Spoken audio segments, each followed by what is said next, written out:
We've learned the different approaches to investment, the risk-return approach and the goal-based approach. We are going to highlight the goal-based approach over the next series of videos.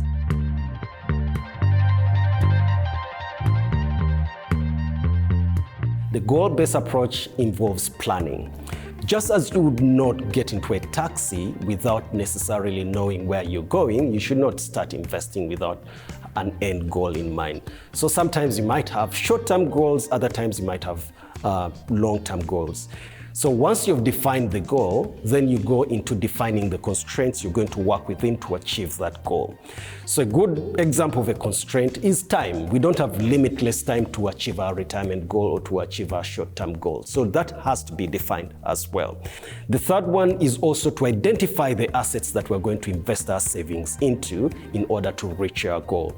So these assets might be debt instruments. So debt instruments are like treasury bills, fixed deposit, call deposits. So that's really important to identify those assets. And then lastly, how are you going to combine those assets in your investment portfolio in order to meet the goal that you defined at the beginning, but still remain within those constraints? So those are 4 key things that you have to take into account in the planning period. 1 is define the goal. 2, identify the constraints. 3, identify and define the assets. And 4, allocate across the assets that you have identified. The allocation decision is probably the most important investment decision that you're going to make.